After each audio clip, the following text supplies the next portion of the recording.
disclaimer before I begin the video. All the notes in the PDF format will be given in the description box below, so don't forget to check them out. In the last chapter, we concluded with laws of friction, and as a last point, I wrote something like this.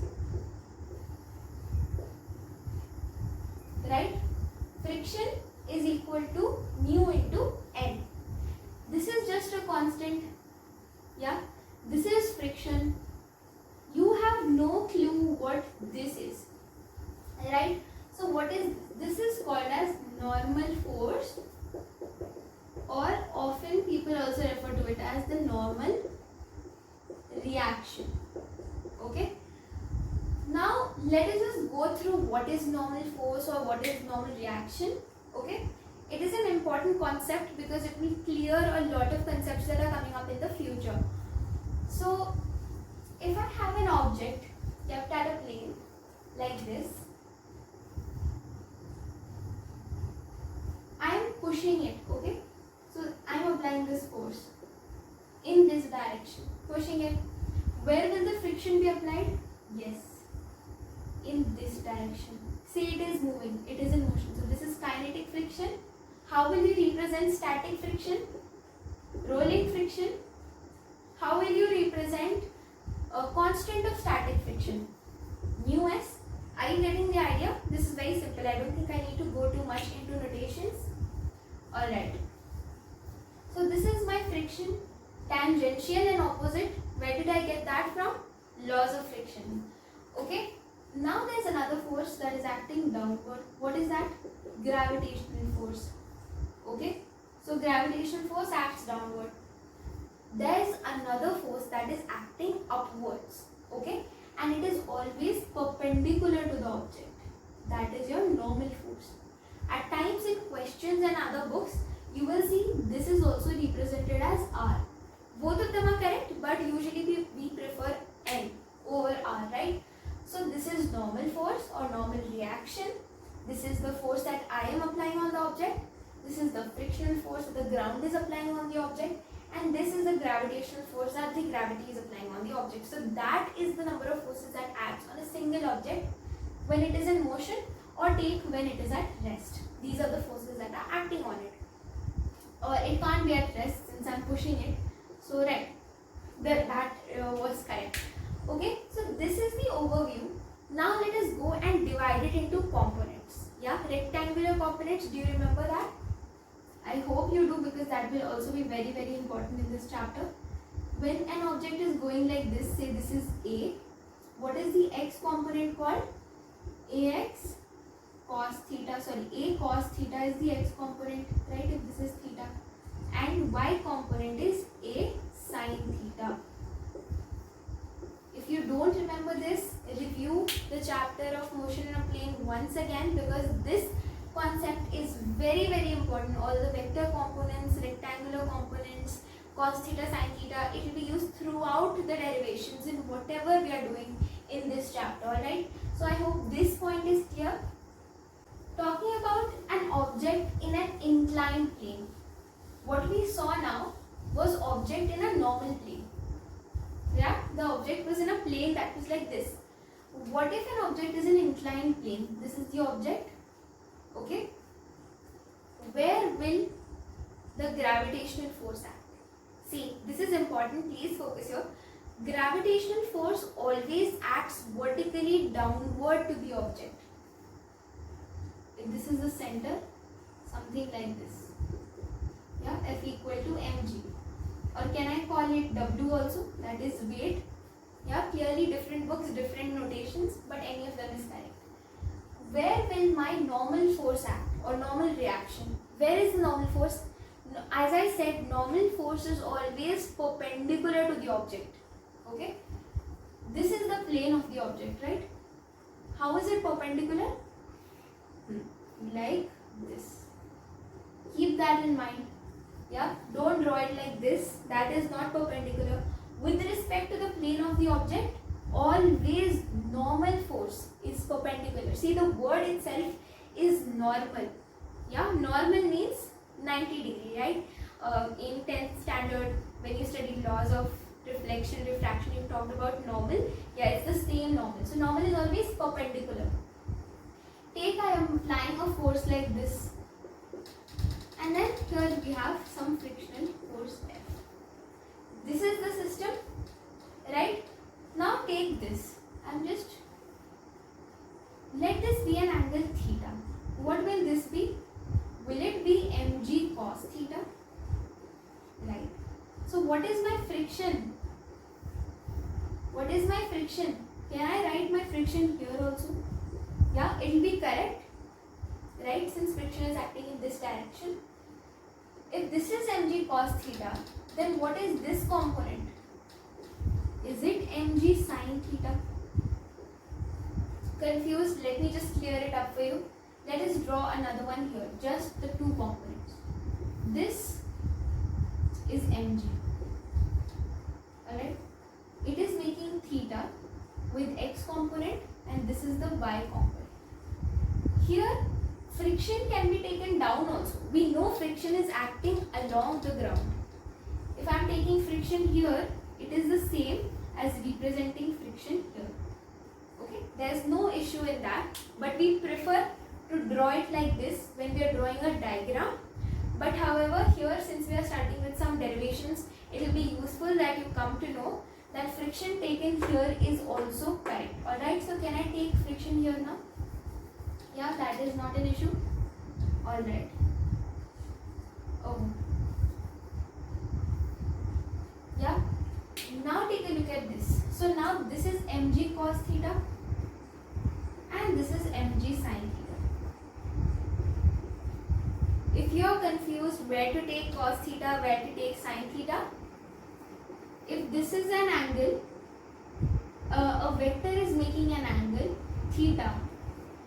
With respect to what it is making an angle theta, that is cos. Okay? And this is sine. Is that clear? If it is making theta with this line is a cos theta. This is a sin theta automatically. Take it as something like this. This is b. So this is b cos theta. This is b sin theta. So all in all, जिसके साथ भी the vector is making an angle theta, that component is your cos theta. It is usually x component only, but in this case, if you are not able to tell which is x component, which is y component, in these cases, जिसके साथ भी the vector makes theta angle, that is your b cos theta or vector cos theta. Like here, see, mg is making angle theta with this component. So this is my x component. This is mg cos theta. The other one automatically becomes mg sin theta. Yeah? Okay. Once that is clear, this is very important because I am going to start derivations now.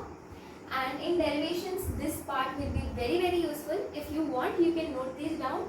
And I would recommend making short notes so that you remember everything that you are doing. Especially derivations are very, very important. So it would be really better if you would write and practice them. So you can note this down if you want to.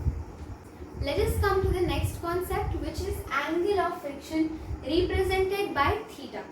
So first of all, let me introduce you to what all terms I have written here. This is the force applied by me.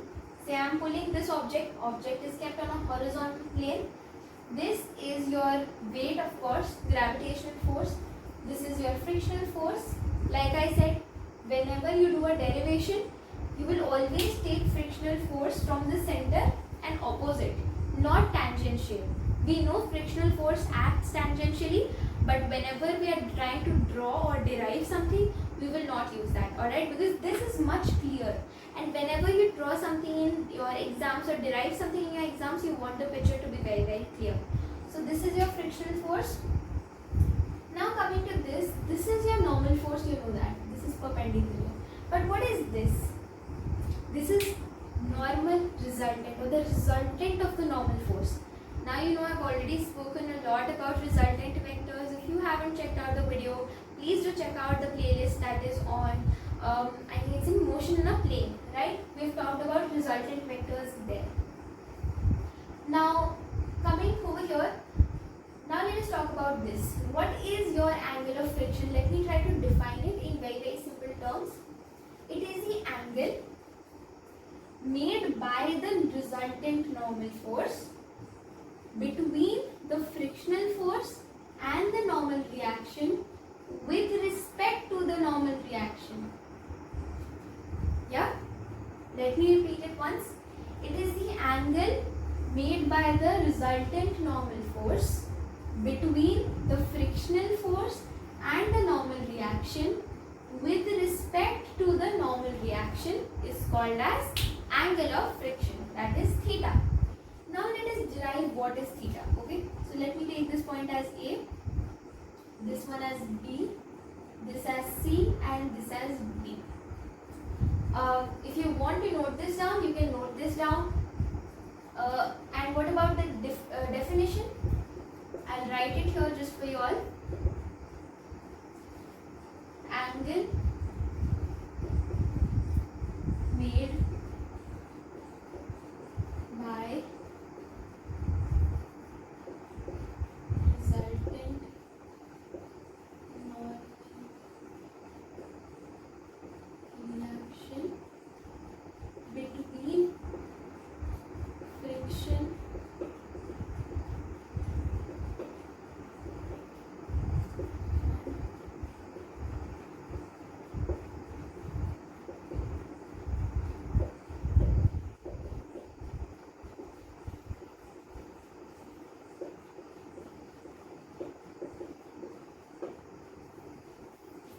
Yeah, so this is the definition of this. WRT stands for with respect to. We'll be using it a lot in physics. So, and this is between if you were confused. This is the overall definition. Please write this down, note it, and then we will see how we can derive what is this theta. Because theta is usually asked in questions as a 2 marker in the form of a numerical. So you can note this down. Alright, so now that you are done with this, okay, so I have written A, B, C, D here. Okay, so consider this triangle A, B, C. Okay, triangle A, B, C. This is theta. Can you tell me what is tan theta? Yeah, what is tan theta? This is one thing. Here is our theta. This will be the hypotenuse. Yeah, this is perpendicular and this is the base. Tan theta formula is opposite by adjacent. Yeah, so what is opposite? AB. What is adjacent? BC. Alright, now let us follow. What is AB? Can I write AB as F? Frictional force. See, this whole is friction. Okay, so this small part is also friction. It comes under friction, right? So I'm just going to erase this part. Tan theta is equal to F by, now BC. What is BC? This whole is normal. So part of this whole is also normal. BC is also normal. Okay. Keep this as your equation number 1. Yeah. Why? Because I can see something. I can see some relation here. Can you see it? See, I told you F equal to mu n. And now here I have F by n. So F by n, oh, mu. So can I write it as tan theta equal to nu? Yeah, that is the constant or coefficient of friction. Yeah, I think I have always said it as constant of friction. Yeah, it is actually coefficient of friction. I was using the wrong term all along. So yeah, theta is equal to tan inverse of nu. Yeah, so this is the formula. Inverse trigonometric functions, you will see more about them in class 12. However, for now, this is the basic formula. Yeah, theta equal to tan inverse of mu. Right? So remember this. You can note this down, of course. And yes, I'm sorry for my mistake. Nu is coefficient of friction. Okay? And it is usually a constant value, and in questions either they will ask you this. See, I told you that this is the most common relation they are going to ask numericals from. Yeah, either they will give you friction and normal value and they will tell you to find coefficient of friction, either they will give you these two, tell you to find this, these two tell you to find this. It's a very common numerical type. Even if you see some previous year questions of your school, this will be one of the questions that is asked and is very easy to score. Alright, you can note this down. Now that you are done with this, let us move on to the angle of repose. Okay, that is something new. It is denoted by alpha. Okay, so take an inclined plane. Inclined plane, keep an object on it, apply some force, you will get some friction, or yeah, I told you to write friction like this, yeah. Friction, you get your F equal to mg, and you get the normal reaction. This is the case we have considered already. Now where is your alpha? Alpha is located here. This is your alpha. Okay? What is alpha? It is the minimum angle at which the slope should make with the horizontal. The minimum angle that the slope should make with the horizontal such that the object placed on it, right? This object placed on it just begins to slide. It is not completely in motion. It is not completely at rest. So if I keep it like this, if I keep it horizontally, the object is not in motion. If I just tilt it, it begins to move. So this angle is known as your angle of repose. Alright, so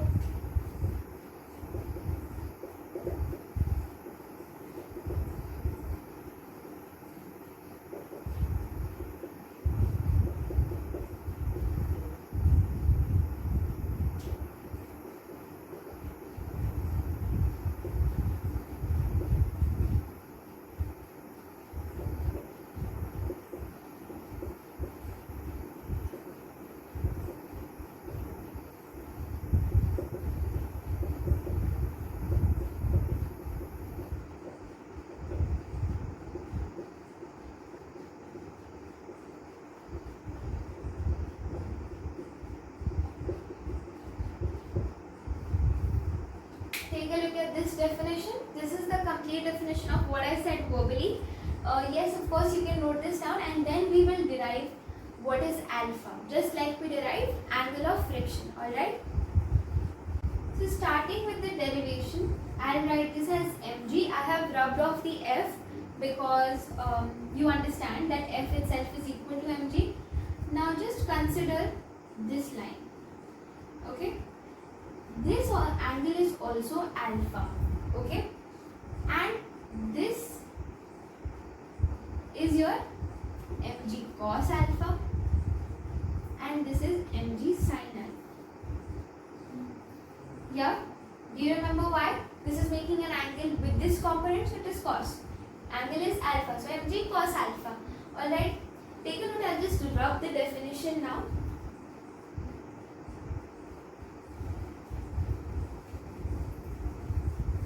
Alright, now can I say that my f is equal to mg sin alpha?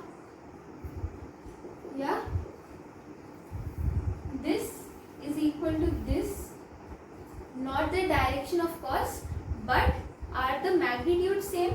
Right, since this is also here, this is also here, so f is equal to mg sin alpha. What about mg cos alpha? Is it equal to normal reaction? Yes. Okay, so these are the two fundamental ones. Now f by n is equal to nu. You know this equation, yeah? What is this? Coefficient of friction. So now can I write it as mg sin alpha by mg cos alpha is equal to nu? We get tan alpha. Why? mg gets cancelled, equal to nu. So alpha is equal to tan inverse nu. Oh shoot, yes, we got the relation right. We also got that theta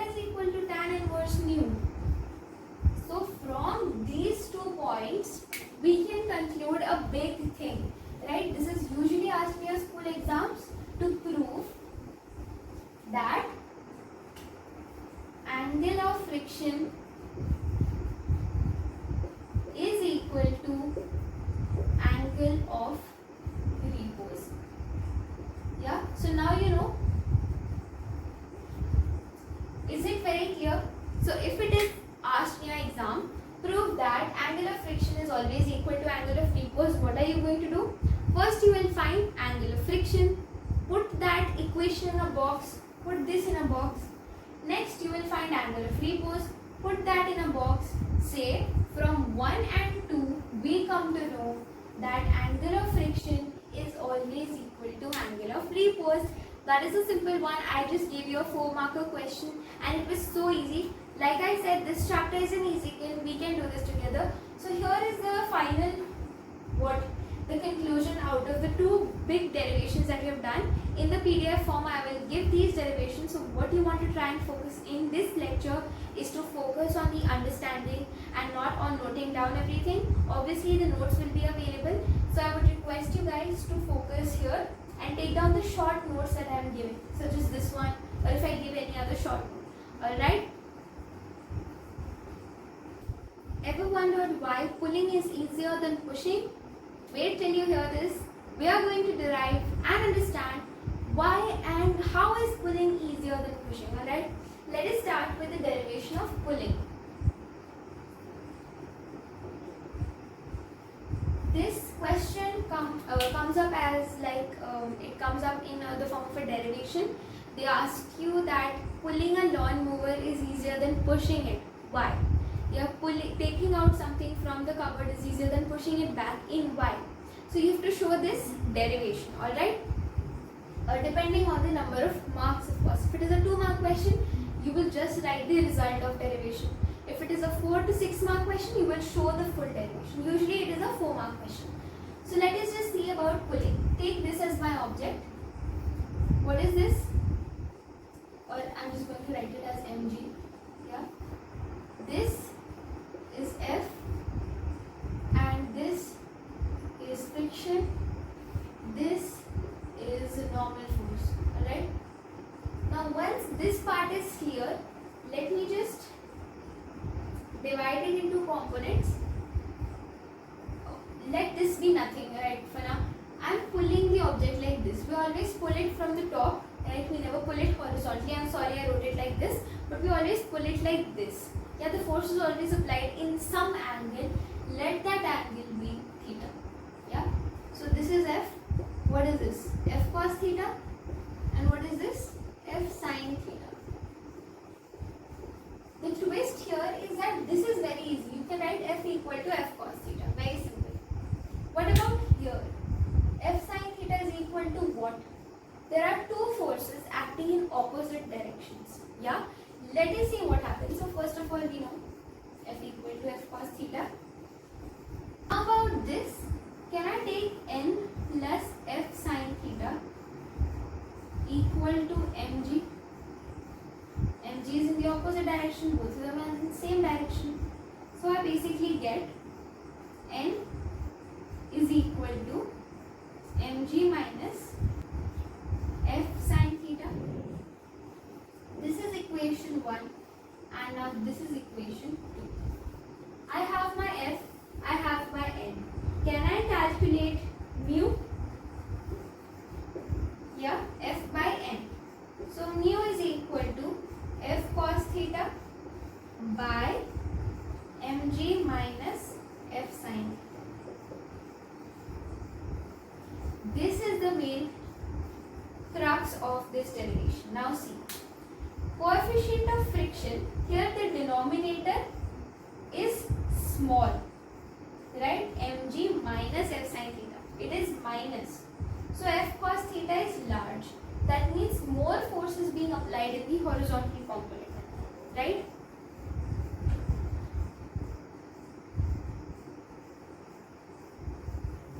That means as a second derivation to this derivation, we can say F cos theta is equal to mu into mg minus F sin theta.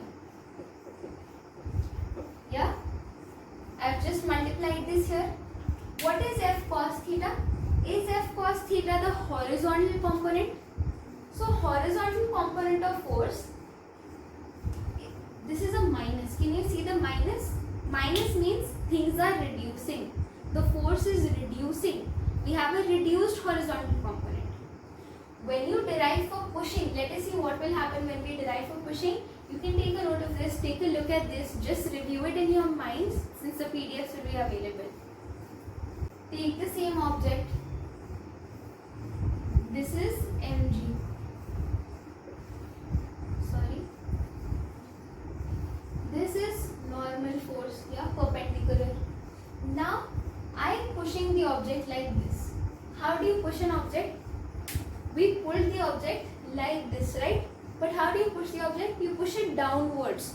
Always, whenever you push anything, you try to push it like this. Your arms make an angle. Yeah? They make an angle. Let us take it as theta.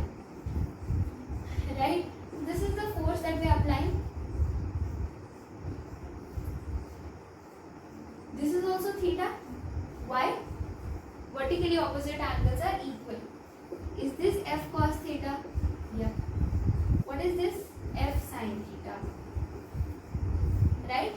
And this is your friction as it is. So here also your f is equal to f cos theta. No worries in that. Here what is happening now?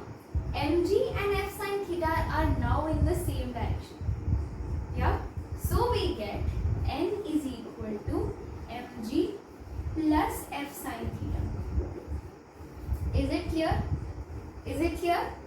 If you do the same derivation, you get mu is equal to f cos theta by mg plus f sin theta. Yeah? What does that mean? F cos theta is equal to mu into mg plus f sin theta. Here's the catch. We've got a plus in this derivation and a minus in this derivation. Now take a look at this. Horizontal component is increasing. Yeah, it is being added upon. In the previous one, what is happening? Here we were getting minus. So it was reducing and here is increasing.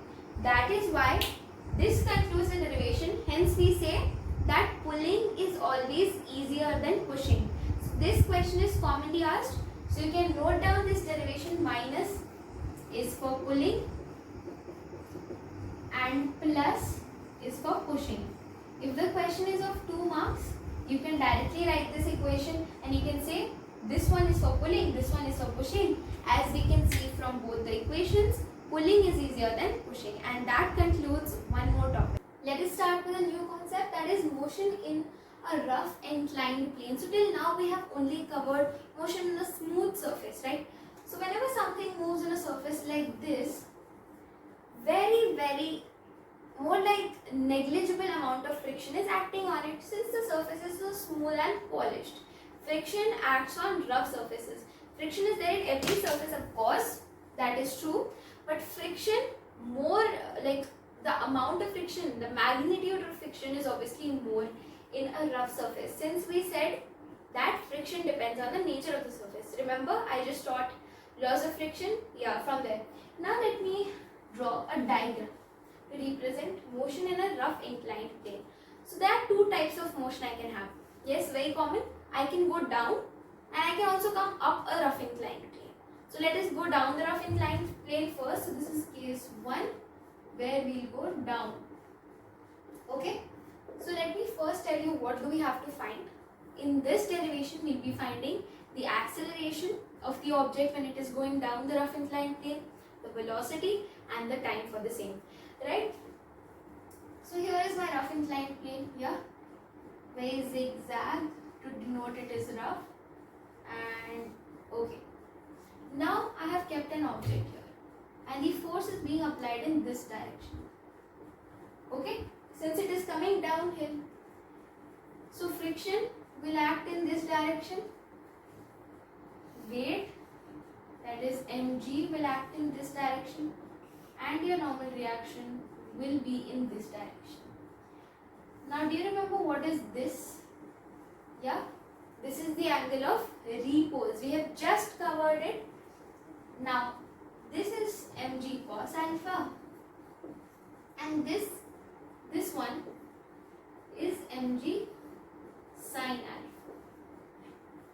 Yeah, you can take down the diagram.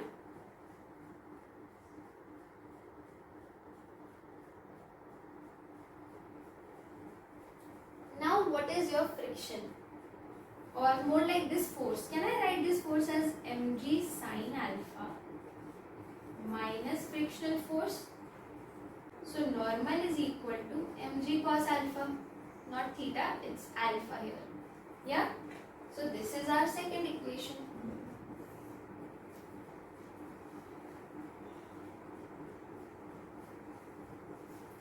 Now just compare both of these equations, or actually no, here we have force. We have studied in the previous lecture, according to Newton's real law, F equal to ma. Third equation, we have an unknown term here, yeah, F, because we have another law, that is law of friction, and from law of friction we know that we have an equation like this. Let us take this as equation 4. So substitute equation 4 in this equation. So we get mg sin alpha minus mu n equal to ma. Does this equation seem perfect yet? Not to me, because I have the value of n.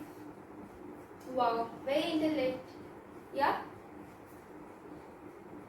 Alright. So mg sin alpha minus mu into mg cos alpha equal to ma. Can I rub this part? Well, I have to. Alright. Now one term is common. Now I can see some commonness in the equation. Now the equation is looking very perfect. So m cancels out. I get g common from both of these equations. I get sin alpha minus mu cos alpha equal to a. This is the very equation you will use to find the acceleration of an object going downhill in a rough inclined plane. Now I told you we will be finding velocity as well. I'll have to rub this part. I hope you've written it.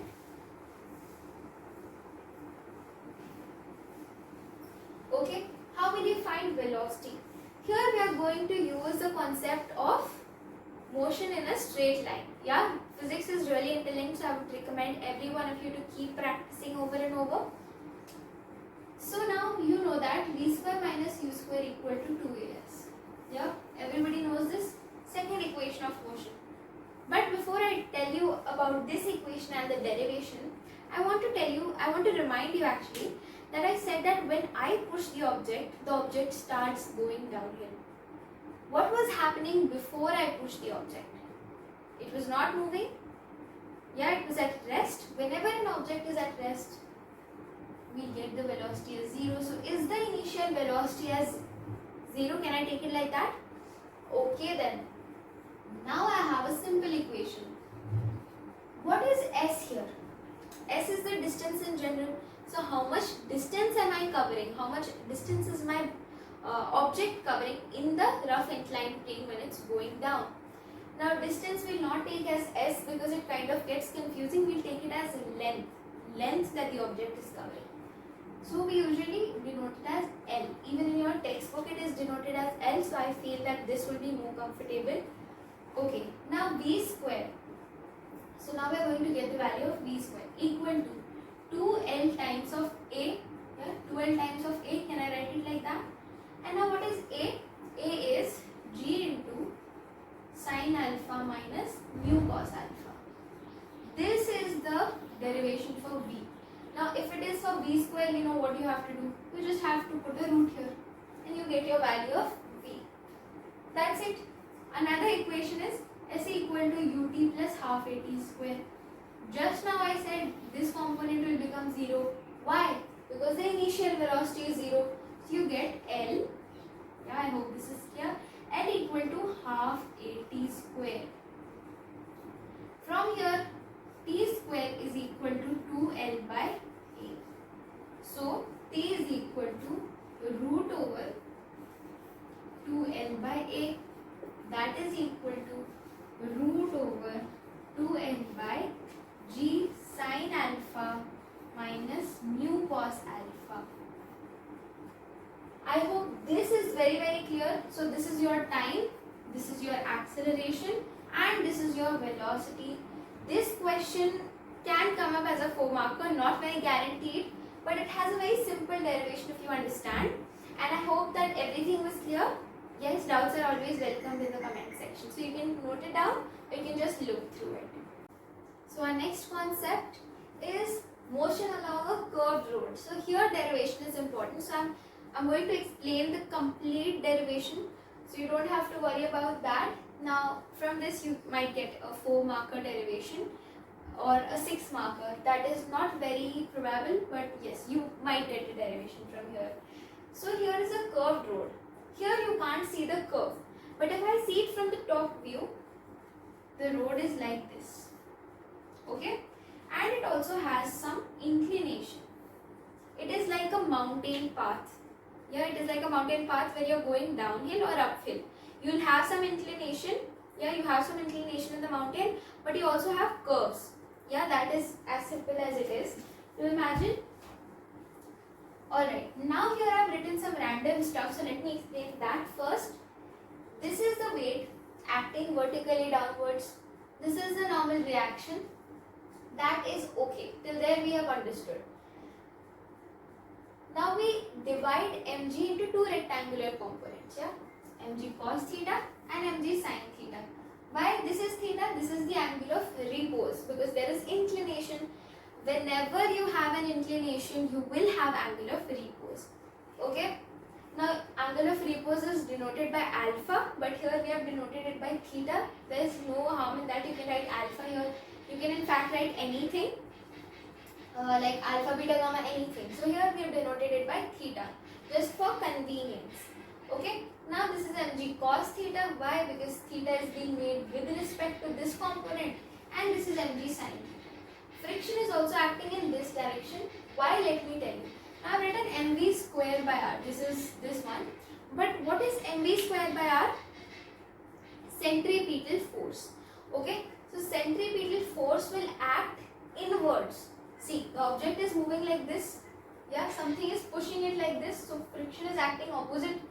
Now mv square by r will act inwards. Yeah, inwards. So that the object doesn't fly down. See, more about this you are going to study in rotational motion, but for now just remember centripetal force is mv square by r. Yeah, which pulls it inwards like this. In a curved road, if a car is moving like this, it has to turn. Yeah, it has to turn, so something is pulling it inwards. Now when it moves here, it has to move like this, something is pulling it inwards. Otherwise, what will happen? The car is moving, it will fly out. Without this centripetal force, it will fly out. So this centripetal force is keeping the car in control. So this centripetal force, the formula is mv square by r, that acts inwards. Now take a look here. This is the angle theta again. Yeah, this is mv square by r cos theta. This is mv square by r sin theta. Right? I hope this point is clear. So we get n equal to mg cos theta plus mv square by r sin theta. Yeah, both of them are acting in the same direction. Now another thing that we can get is this one. Yeah. Here your frictional force will be equal to mv square by r cos theta minus mg sin theta. Where is mg sin theta? Here. And where is mv square by r cos theta? In this direction. Yeah. Now once this here is your mv square by r cos theta. Okay. So here this is one component and the other is acting somewhere in this direction. Not exactly in that direction, but somewhere along that direction, because the direction cannot be predicted since we don't know theta. Yeah, so we can't predict is it completely in that direction or somewhere here, but they are acting opposite to each other. Yeah, so that's why we have taken F equal to this one. We have two equations now. Now there's a very simple thing to do. You know what is F? F is nu n. Very clear now. Nu is coefficient. Here you have your n. Substitute n. So we'll get nu into mg cos theta plus mv square by r sin theta will be equal to mv square by r cos theta minus mg sin theta. I hope you've drawn the diagram because I'm going to erase it. Okay.